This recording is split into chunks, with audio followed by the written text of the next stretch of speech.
all bin collections to be same across the UK as Gove ends a recycling madness. Rules and regulations vastly differ around the UK, making the collections confusing for many families. And the Environment Secretary has now announced a 4-point plan to make local councils conform to the same guidelines. One of his proposals would be to simplify the process, aiming it easier for people to understand what needs to be recycled.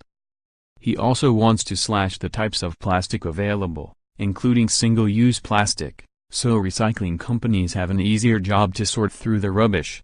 And his department also wants to improve recycling rates around the UK, which have started to slump as cash-strapped councils cut costs. There has been an added challenge from China, which has announced it will no longer take Britain's recycling. A spokesman for the Department for Environment, Food and Rural Affairs said, "The Secretary of State wants to make recycling as easy as possible for households. That is why we will look to accelerate making local authority recycling schemes as consistent as possible through the resources and waste strategy." Mr. Gove has already been speaking to drinks firms about ways to cut the amount of plastic bottles finding their way into rivers and the sea. Mr. Gove is thought to have been inspired in his plastics clampdown by hit Sir David Attenborough's show Blue Planet 2. The documentary highlighted how the scourge of discarded plastic was blighting the world's oceans and putting marine life in danger.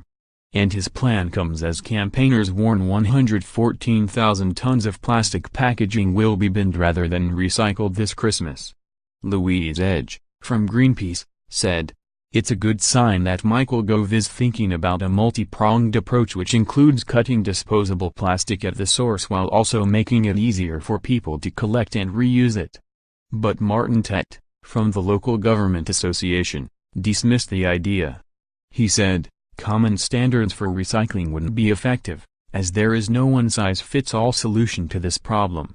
A key component is reducing the amount of unrecyclable waste we produce in the first place, which is why it's essential that manufacturers and retailers work with us to achieve this. What we need is packaging that is easily recyclable. This would not only make waste disposal easier for our residents, but save considerable amounts of money and energy, whilst protecting our environment."